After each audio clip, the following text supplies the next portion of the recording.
තව අවුරුදු 100කින් අද වගේම දවසක් එනවා. එදාට බණ කියන මමත් බණ අහන ඔබත් කොහෙද ඉන්නේ?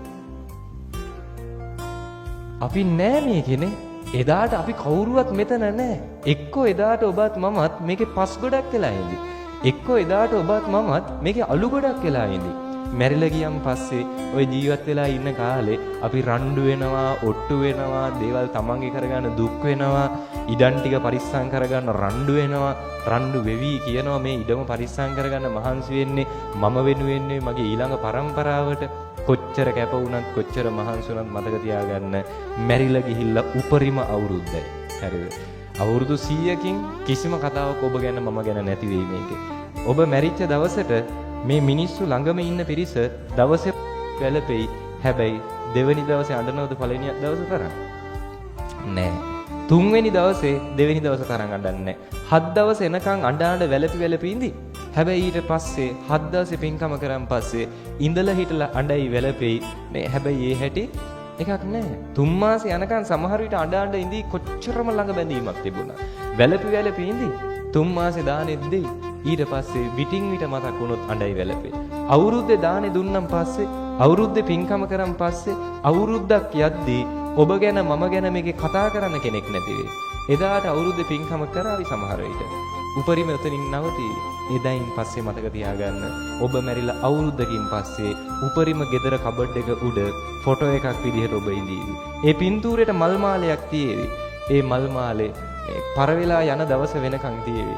ඔය පින්තූරෙට වදින දූවිලි ටිකක් පිහදාන්න කෙනෙක් නැහැ. මේ ජීවිත කාලේ මිනිස් වෙනුවෙන් රණ්ඩු වෙච්ච ඔබට, ජීවිත කාලේ තමන්ගේ කරගන්න දේවල් පොඩි බැඳගත්ත ඔබට ඔබේ පින්තූරේ දූවිලි ටික යවන්න කෙනෙක් නැහැ. එදාට පින්තූරෙන් මකුළු දැල් ටික කඩන්න කෙනෙක් නැහැ. හරිද? ටිකක් කල් යනකම් අවුරුද්දක් දෙකක් යනකම් ওই පින්තූරේ බිත්තියේ තියෙනකම් තියේවි. ඒ පින්තූරේ කුඩු වෙච්ච දවසට ඕක ගෙදරින් අයින් කරනවා.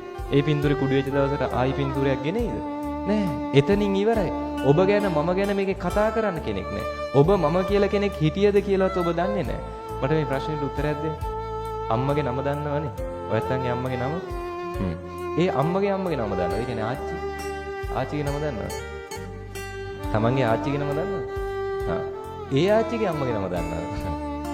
කියන පරම්පරා තුන අම්මගේ නම සමහර විට අපි බහුතරයක් දන්නවා. ඒ අම්මගේ ආච්චිගේ නම සමහර පිරිසක් දන්නවා. ඒ ආච්චිගේ අම්මගේ නම දන්නේ නැහැ. උපරිම ඔබේ මගේ නම මතක පරම්පරා තුනයි. උපරිම පරම්පරා දෙකයි. තුන්වෙනි පරම්පරාවට ඔබේ මගේ නමවත් මතක නැහැ. ඇයි එහෙනම් අපි මේකේ රණ්ඩු වෙන්නේ? ඇයි අපි මේකේ ඔට්ටු වෙන්නේ? මොනව පරිස්සම් කරගන්නද? දැන් මැරිලා ගියොත් අපිට මේව දාලා යන්න වෙනවා. පැහැදිලිද? මේ කියන ටික තේරුම් අරගන්න. ජීවත් වෙන කාලේ මරණය අත ළඟයි කියලා හිතාගෙන ජීවත් වෙන්න. පැහැදිලිද කියන කාරණා ටිකනේ. අදක මේක තේරුම් අරන් ජීවත් වෙන්න මොනවටද ඔට්ටු වෙන්නේ? මොනව පරිස්සම් කරගන්න කියලාද? මෙතනින් දාලා යනවා. මැරිච්ච දවසෙන් පස්සේ සංසාරයෙන් අපි අයින් වෙලා නැහැ. නේ? ආයි සතර පාගත වෙන්න පුළුවන්. ආයි මනුස්ස ලෝකෙක උපදින්න පුළුවන්. එදාට මේ මොකුත් නැහැ. මේ ඔය පරිස්සම් කරගන්න රණ්ඩු වෙච්ච මොකුත් නැහැ එදාට. තියෙන කුසල් හෝ අකුසල් විතරයි. ඒ ටිකත් ගෙවල් ඉවර කරනවා. ඔහේ මේක ඉපදි මෙරි යනවා. කවද්ද මේකෙන් ගැලවෙන්නේ? ඉතින්